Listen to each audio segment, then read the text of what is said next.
Amerikano gidakop sa pagtuo nga gigamit ang mga pangalan sa opisyal sa gobyerno alang sa pagpangayo og kwarta.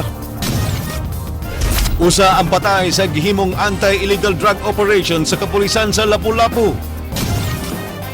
Mga driver's license nga gilukat mahimo nang makuha sa mga opisina sa LTO. Campus size padayon nga naigo sa landslide, kada adlaw mudahili ang yuta.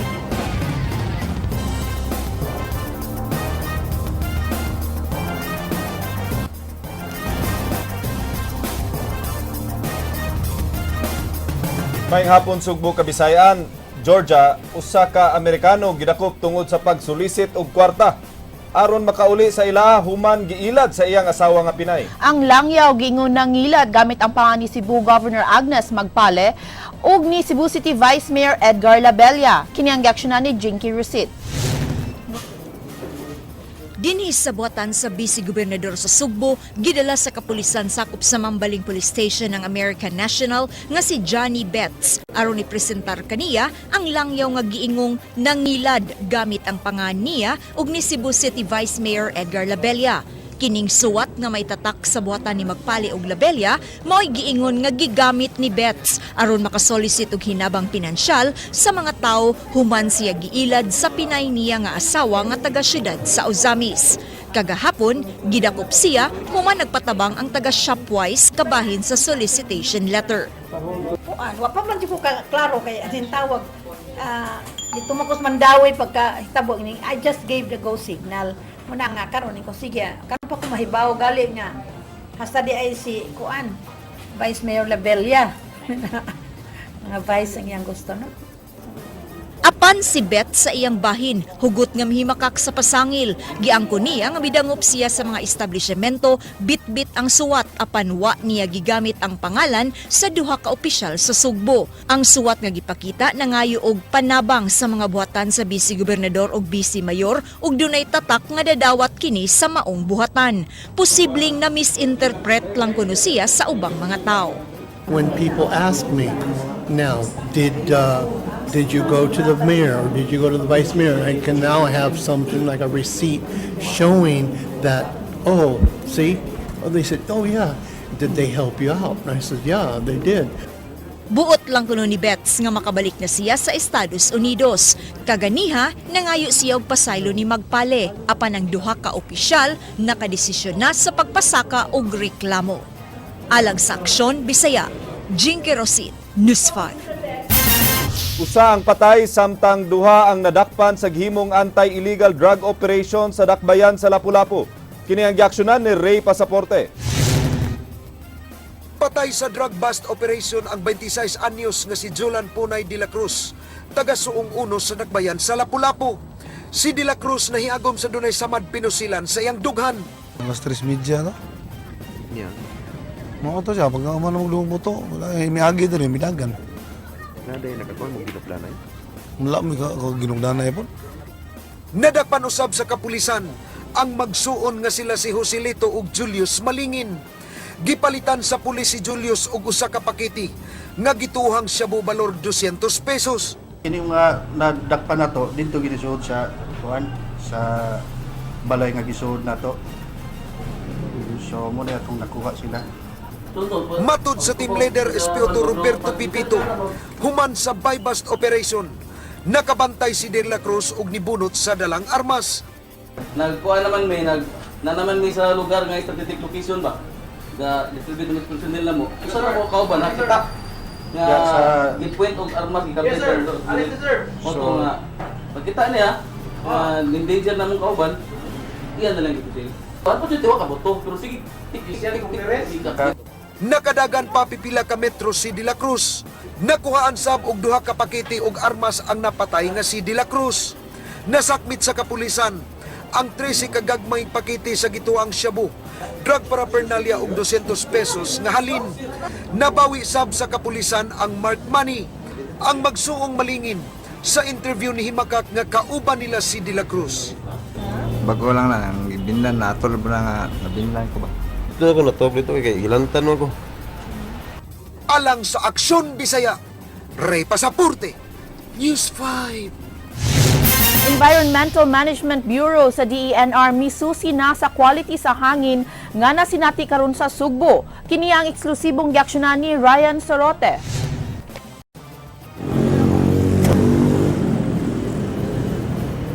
Nagsunod ang News 5 kaganiya sa mga sakop sa Ambient Quality Team sa Environmental Management Bureau aron sa pag-check sa quality sa hangin sa Metro Cebu area. Sa ika-45 nga floor sa labing taas nga building sa Crown Regency Towers sa May Osmeña Boulevard, gimonitor sa grupo ang ilang ekipo aron sa pagkuha og sample sa hangin.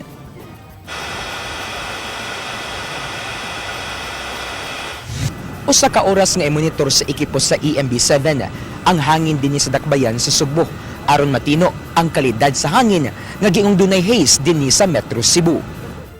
Usa lang kini sa ilang sample area sa Central Cebu gawas sa Busay. Gikuha usab nila og data ang mga sample sa hangin sa dakbayan sa Talisay ug lungsod sa Liloan. Duna say air monitoring equipment ng EMB7 sa dakbayan sa Naga, Barangay Banilad, Mabolo ug sa Cebu Business Park. Sa Lunes sunod semana, mogawas ang resulta sa pakisusi sa EMB7 kung dunay kinalit nga pagtumaw sa bagang haze nga makita sa kawanangan sa Metro Cebu. Sa inisyal nga pakisusi sa ambient quality section sa EMB7, dunay gyud siya nakita nga haze sa Metro Cebu nga kinahanglan pa nila i-confirm base sa resulta sa ilang tests. Yes, there is really something na agyo tayo makita nga medyo blurred yun ang atong pananaw. In fact, nga itong kanina nga naata sa Capitol area padungta diri sa Crown, makita gyud nato nga kaning area nga atong gibarugan karon naagid say blurred na gyud or hazy na gyud ang atong pananaw niya. Kinahanglan nga di mula pa sa 300 per microgram per cubic meter ang mga particles nga makuha sa ekipo sa EMB7 aron masulod sa good og fair quality index nga accepted nga air quality sa usa ka dapit.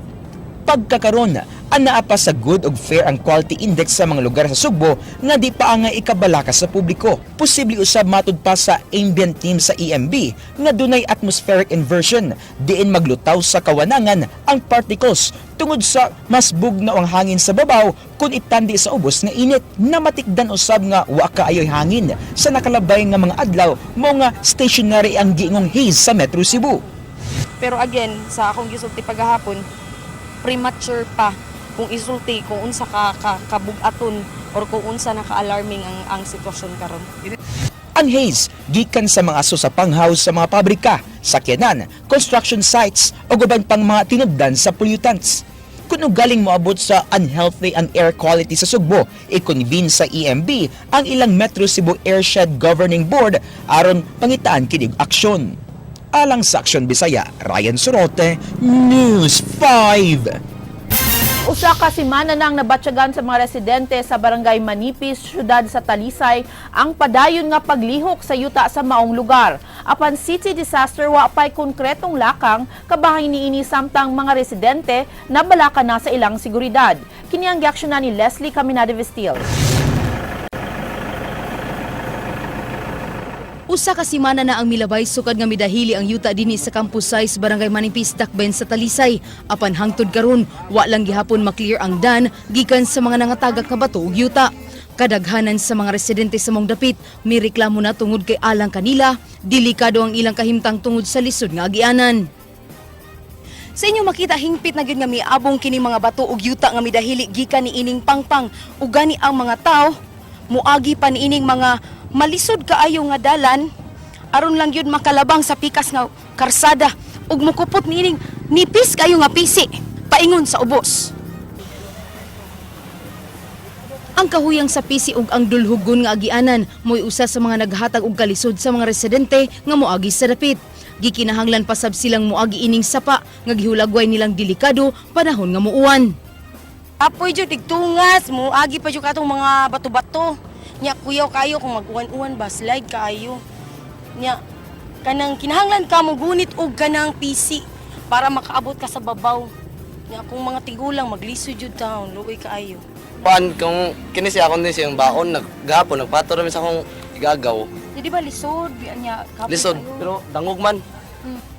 Bisa ng mga barangay tanod, wanay pahuway tungod sa padayon nilang pagmonitor sa area. Giingon nga padayon gihapon ang paglihok sa yuta tungod sa padayong pagkatagak sa gagmayng mga bato. O mao dahil man sa pero tagagmay lang ba bro. tagpila ka minuto, then ning arere ang taga QM ko no, may kibawag kung sang adlaw ay trabaho nila. Nagkigtagbo na si Konsyal Danny Caballero sa taga DPWH aron malihok na ang problema sa Campus Size. Iyang gipasabot nga maglisod pa ang DPWH o QM Builders sa clearing operations tungod sa kadelikado sa lugar.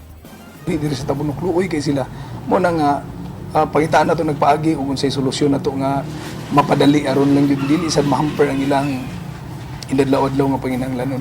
Ibabaw nga bahin no kay dili sad nato ialaw ang mga kawani sa DPWH o sa QM Builders nga sila po'y mahulgan sa mga dagkong bato, so kinabuhi pud binato sa ampingan. So kinahanglan ipa-inspection gyud nato sa engineering sa taga DPWH kung unsa gyud ka stable ang yuta nga posible nga mahuog diri sa ubos. Pero asapin na ana. Alang sa Aksyon Bisaya, Leslie Caminadi-Vistil, News 5.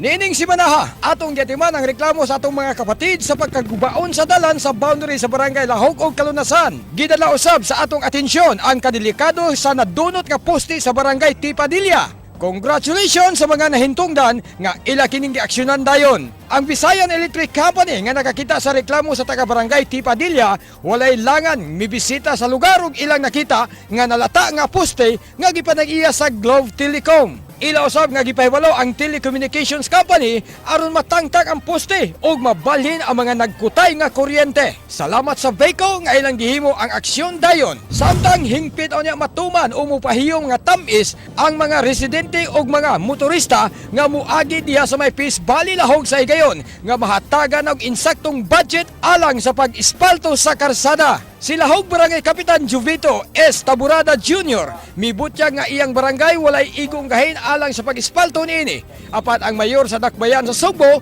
mipasali kaniya nga mao imuhatag niini og gahin. Nang hinaot si Taburada nga karong bulan na masugda na ang pag-ispalto sa karsada. Sangnit do na pa may ipatuman nga scheduling ang engineering department sa City Hall nga mao imo ispalto. Gipakita ni Taburada ang suwat reklamo nga mo'y iyang gidala ngadto kang Cebu City Mayor Rama. Usa sa timano ni Taburada mo ang pagbutang og drainage system sa batag kilid. Gumikan kay ang tubig mo'y usa sa hinungdan nga grabe kalibaong ang maong dalan.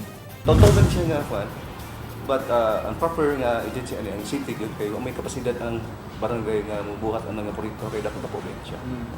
So kasi tubag ni Mayor pag so far akong gipaluap, ongoing pa ang ilang kwan, spalting karon but schedule lang. Schedule. So, within this month of October, kana. Ako ginagisigihan paluap but dapod ako sa nga trabaho kay ispaltuhon lang na to, trabaho na to daan ritso. Ang drainage of the address, same problem mo arise na. Yatagan ang suwat reklamo ni Lahog Barangay Kapitan Jovito S. Taburada Jr. Si Cebu City Mayor Mike Rama may kalabutan sa reklamo sa mga residente diri sa may Peace Valley, Barangay Lahog. Lakip na ni ang mga motorista nga gubaon nga karsada. Hinoon mipasalig si Mayor ngadto kang Taburada nga iya kining hatagan agahin aron sad nga masiminto baka maaspalto ang karsada. Kinirma mga pasalig adunay daghan nga mabdos. Alang sa aksyon dayon, Ed Cañete, News 5. Usa lang ang namatay sa dengue sa lungsod sa Daan Bantayan, sukwahi sa tulo nga gi-report. Gideklarar na usab nga ubos og state of calamity ang lungsod tungod sa kadaghan sa mga nasakit sa dengue. Kini ang giaksyonan ni Jinky Rosit.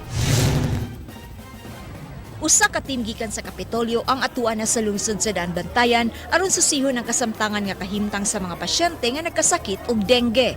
Usa ka medical technologist ug sakop sa Provincial Epidemiology Surveillance Unit ug PHO ang gipada sa maong lugar.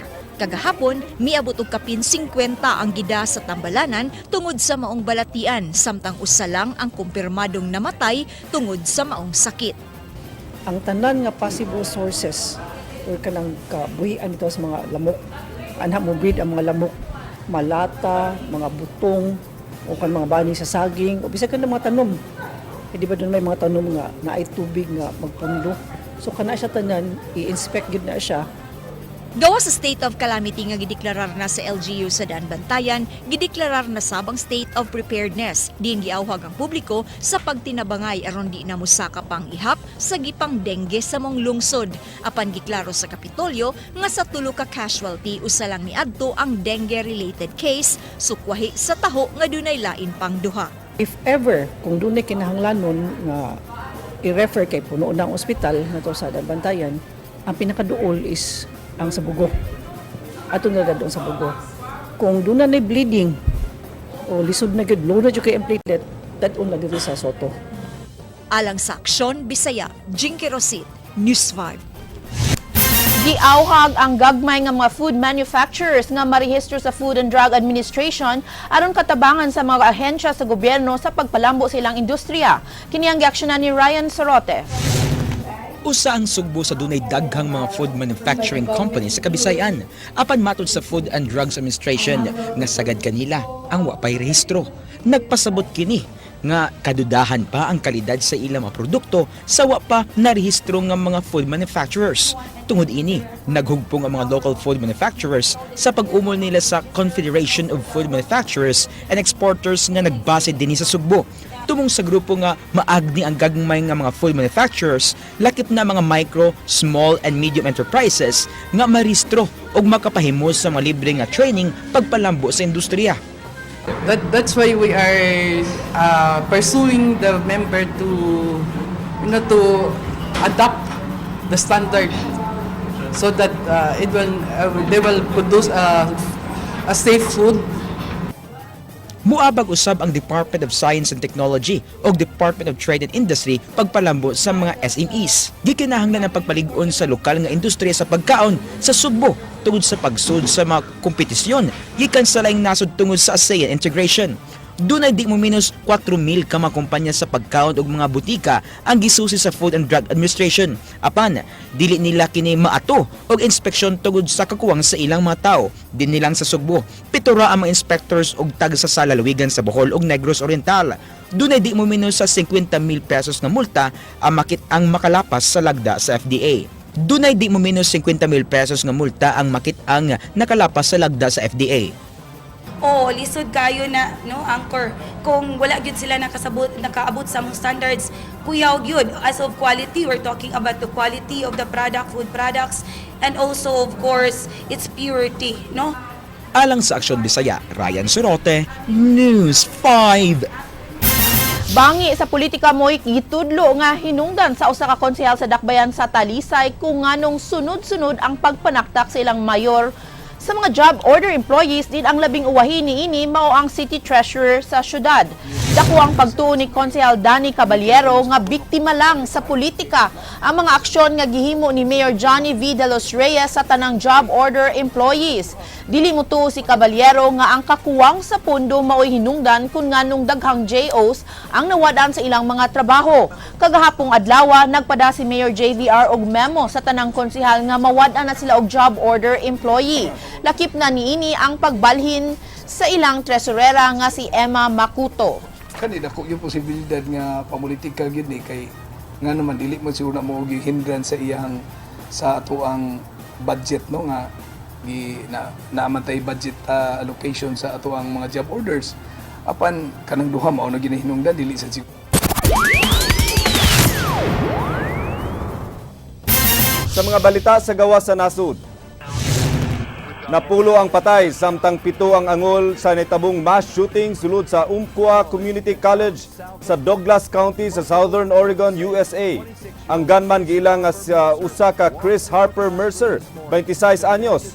Wala pay motibo nga gipresentar ang kapulisan. Sumala sa mga testigos, ang gunman misulod sa mga classroom ug namusil. Ang gunman nangutanang sa usa ka mga estudyante kung unsa ang ilang relihiyon ug dayon nga pusil kanila. Kini maong ikalima ka mass shooting nga naitabo sa United States. Si President Barack Obama nanawagan sa paghimo og balaod alang sa gun control.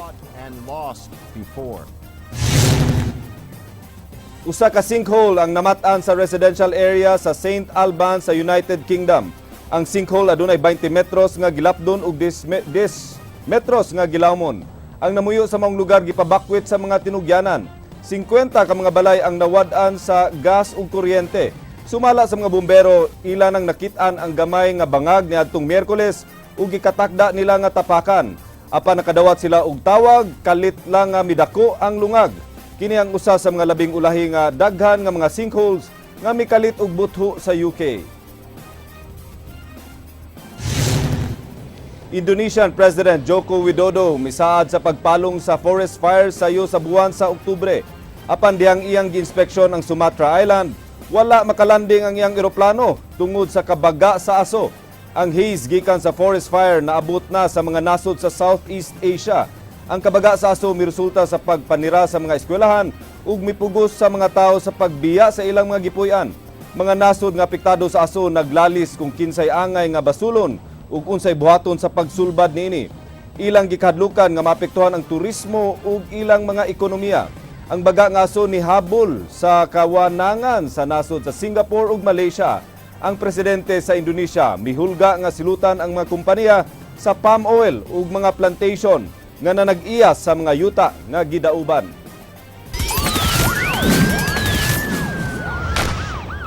Sunod-sunod nga pagpangawat na hitabo sa Vicente Soto Memorial Medical Center.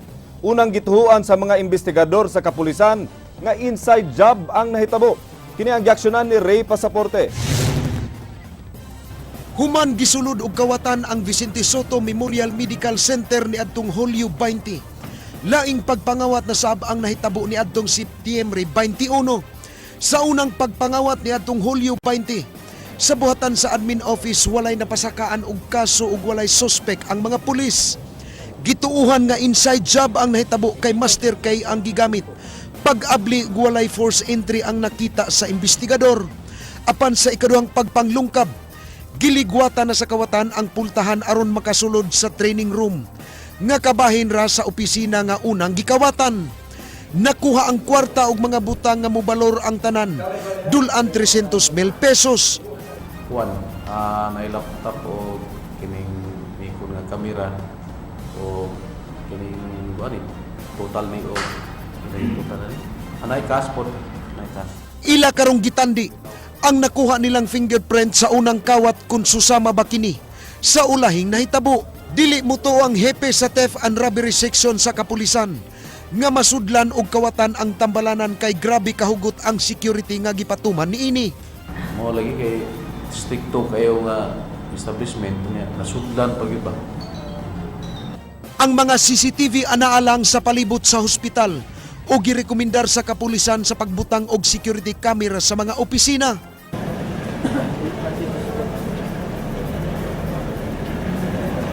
Unsa man sir? Patasaan? Yes, Unsa man sir? Then yung kanang mga branches of free, amo ng pakat. Alang sa Aksyon Bisaya, Ray Pasaporte, News 5.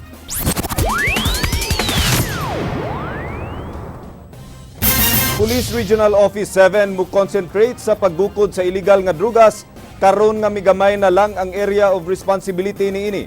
Ang kapulisan sa Negros Oriental mibuwag na sa Central Visayas human nahimong usa ka rehiyon ang isla sa Negros. Kini ang giaksyonan ni Ray Pasaporte. Matud ni Chief Superintendent Prudencio Tombanyas, makuhaan og gamay ang iyang problema ilabi na sa internal security operations. But usab niya nga matutukan pag-ayo ang kapulisan sa Bohol, Siquijor ug Cebu. Kasi it can be readily felt doon sa Negros Oriental na pa mga problema doon on insurgency. So with that becomes the problem of PRO 18. Wala na sa atin. Usa sa tutukan og maayo sa PRO 7 ang pakigbatok sa illegal nga drugas. Nakita ni Banyas ang drugas mao'y sinugdanan o hinungdan sa tanang krimen nga nahitabo sa atong komunidad. Gani nagpasalamat si Banyas sa publiko sa padayong pagpakabana ug pagsuporta sa kapulisan sa kampanya Batok sa Drogas. Ang illegal na drugs, kung gaano yan ang nagiging epekto sa mga tao and the forms of crime that they commit, di ba? Mga bata, mga 7 years old, 8 years old, i-rape, di ba? Alang sa Aksyon Bisaya, Ray Pasaporte, News 5. Gipasigarbo ni PRO7 Director Prudencio Tom Banyas ang kalampusan nga nahimo sa Cebu Provincial Police Office. Ang Provincial Intelligence Branch nakadawat og pasidungog sa Campo Crame tungod kay kini ang nag-una sa anti-drug operation sa kapulisan Lukop nasod. Matud ni Banyas, dulaan sa 60 milyones pesos sa shabu ang nga nasakmit sa PIB gikan sa Hulyo sa miaging tuig ug hangtod sa Hulyo karong tuiga.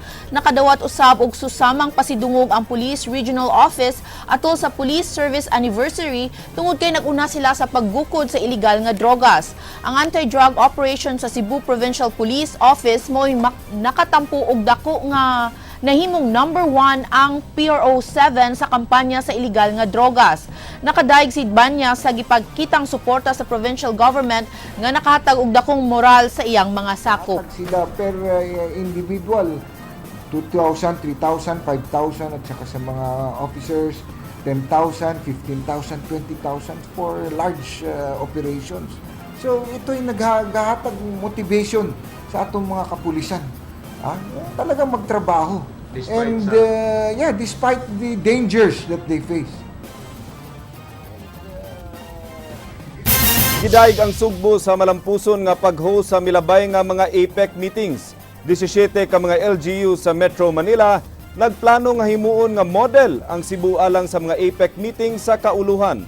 Matud sa Provincial Information Officer Ethel Natera, iyang gipresentar sa Malacañang at tubangan sa mga LGU sa Metro Manila ang gipanghimo sa sugbo sa pag-host sa APEC. Nakita gikan sa mga delegado sa APEC nga maayo nga nasinati nila sa sugbo kabahin sa turismo, seguridad ug accommodation.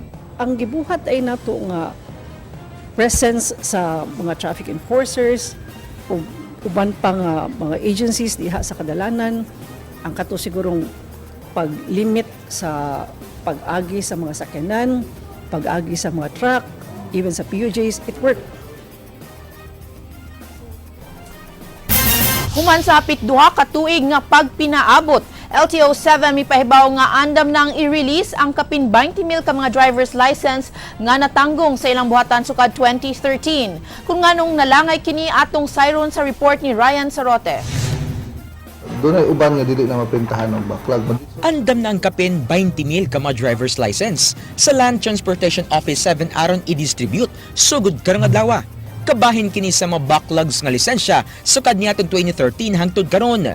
Gipasabot sa LTO nga napakyas ang kanin nila nga provider sa pagprint ug pag-distribute sa mga cards. Napulihan pinagi sa bidding ang karaang service provider sa kumpanya nga All Cards nga distribute na sa mga cards o printer sa tibok rehiyon. Tungod ini, di na i-print sa LTO ang mga expired nga lisensya aron diretso na sa renewal ang driver. Kinahanglan lang nga ipresentar sa mo claim ang temporaryo nga lisensya aron ma-print ang license card sudod lang sa pipila ka minutos. So usik na, no? I-print na to, expired na. No, di ba? So gihuwat na mo.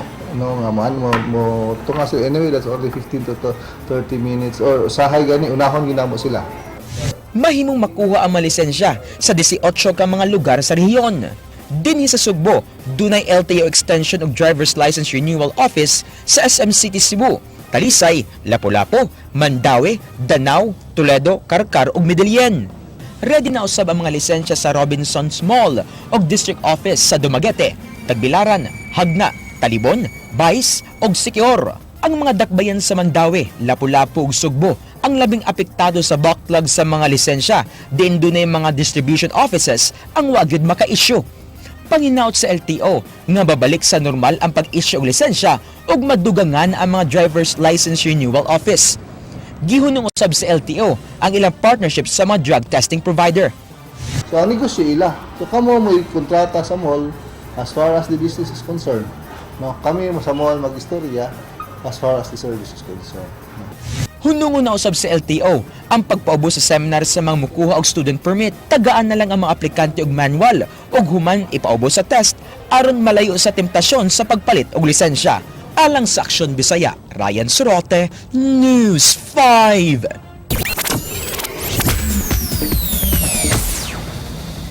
Happy Friday mga igsuon! Human sa 4 ka buwan sukad na himugso kining laing happy show sa TV5, ang Happiness on Wheels o kun Happy Truck ng Bayan, padayong maghatod og kalingawan og mga dagkong papremyo sa mga kapatid natong Pilipino. Samtang ika-4 nga tuig sa Green Fashion Revolution nga gisalmutan sa mga batanong designers gikan sa mga nagkalain-laing colleges o universities sa Sugbo nagmalampuson. Ubos sa tema nga Ecoture Greener Design for a Better World, gipahigayon ang ika-4 nga Green Fashion Revolution. Usa kini ka showcase sa mga talents sa mga batanon nga sugboanon sa fashion design gamit ang mga recycled materials. namin talaga is to be able to manage your wastes efficiently. So that's really part of the advocacy of the organization. That's why we're promoting this. And we want kasi students to be aware of that. Kasi syempre, it's better if we start early in terms of making people aware that they have to manage waste. Ang mga batanon nga mga designer gikan sa mga nagkalain-lain nga colleges and universities sa Sugbo. Original nga gi-conceptualized sa grupo sa CSR Summit Abuetes Scholars ang maong Fashion Revolution ubos sa Abuetes Foundation. Ang Cebu Institute of Technology University mao'y migawas sa Green Fashion Revolution Champion karong tuiga. Nahimong runners-up ang University of San Carlos, UP Cebu ug ang University of San Jose Recoletos. Namugna kining maong kalihukan aron sa pagsukod sa katahom ug kahanas sa mga batanong designers dinhi sa Sugbo sa pagmugna og linahi nga mga konsepto sa pagdesign og mga costumes, bags ug accessories ubos sa tulo ka pilosopiya nga ilang tamdanan ang reduce, reuse ug recycle.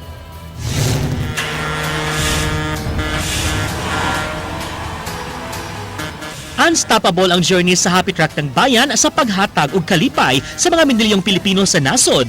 Ang first of its kind on Philippine TV nga Happy Truck ng Bayan mao'y musudong sa mga barangay sa inyong lugar o sa maong barangay ilang ihukad ang mga sorpresa nga naghuwat sa mga palarang kapatid nga pwedeng mudaog og dagkong mga papremyo. Ang maong happy show gilang kuban sa mga nagunang kapatid stars o kung mas na ilang happy peeps nga sila si Ogie Alcacid, Jano Gibbs, Derek Ramsey, Jelly Di Belen, Mariel Rodriguez, Jasmine Curtis Smith o guban pang big stars sa Kapatid Network. Kini makita sa telebisyon matag alas 11 sa buntag sa adlawng Domingo sa naginusarang Happy Network sa Pilipinas, ang TV5. Ubay-ubay na sab nga mga lugar ang nabisita sa maong show ug sama sa gilauman, nagpauwan sila og mga dagkong papremyo sa mga lugar nga ilan ang naadto sama sa Valenzuela, San Juan, Caloocan ug Marikina. Samtang karong umaabot nga Domingo, loaded sa kalipay, kilig ug papremyo ang idalit sa atong Happy Peeps didto sa Binyan, Laguna. Maong sundi ang linahi nga kalipay, swerte ug papremyo nga idalit ining lucky truck alang lamang kaninyo mga kapatid. Plano sab sa maong linahi nga happy shows nga musudong sa mga nagkadaiyang lugar sa Kabisayan ug Mindanao sa mga maabot nga adlaw busa ayo sikyata sa pagtan-aw sa Happy Truck ng Bayan every Sundays kay basin ug inyo ng barangay ang sunod nilang sudungon. Alang sa walay kadapusang mga showbiz chismis uban ko ninyo matag alas 7:30 hangtod alas 9 sa buntag, Lunes hangtod Biyernes sa Rated JP sa Radio 5 101.9 News FM Cebu. Alang sa mga nagunang happy news ug lights, camera, action, showbiz kini si JP Laucot Serra ug ang atong word of the gay nagkanayon. Ang gugma mura ra nag dark chocolate, igsugod sweet, kadugayan pait. Ang gay.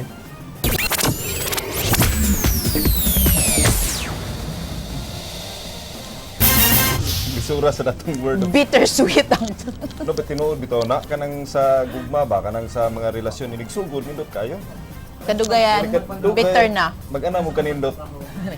Mag-ana mo katamis. Parehagod nimo na nimo sa sekreto nimo. Wow. Ato na i-congratulate ang atong team Gilas Pilipinas sa Attorney Georgia. Nakaabot na kita sa semifinals, no? Congratulations. Dunay duwa, I think unya, no? Against Japan. No? We at won, 9:30 yes, in the 9:30 evening. karong Yes. gabi. So watch out for it. It's live, I think, also at 9:30 tonight. And talking about celebrations, Attorney Georgia, no? October's birthday month, no? Sa Especially here in sa TV5. mga kapatids, no? Yes. And then there's one person nga nagselebrar karon sa iyang birthday. A very important person actually in our very life. Important sa Aksyon Bisaya. Bisaya. Because without him, I don't think we won't be here. So ug sa relasyon, the success of the man is always a woman behind. Sa atoa, success of our show is this man behind the scene. Behind the scene. Happy birthday to our news manager, Titus Borromeo. Yay! And then dunay gipreparar ang atong mga kapatid, no? Nga usa ka sorpreso. Sorpresa. Surprise. Gusto na kumukaon mo sa cake. Surprise. Happy birthday, Sir Tides! I wish you all the best in the world. I love you. Ayaw paglubad. Numero uno nga boss, wa ko masaway. Happy birthday, Sir Tides. Oh, hi! Happy birthday, Sir Tides! Daghang kayong salamat sa tanan o padayon sa mga pagkamaayong tao. Sir, happy birthday.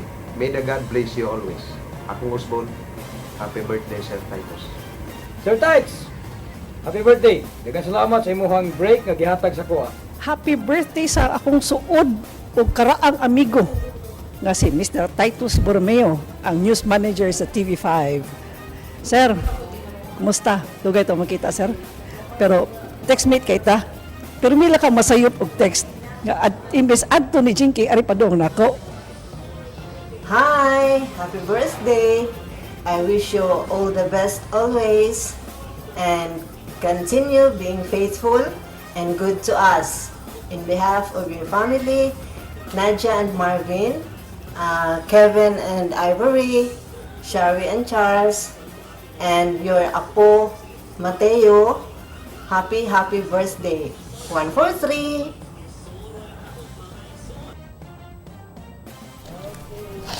Happy birthday. Amo na akong gustong kilawan. Day to you.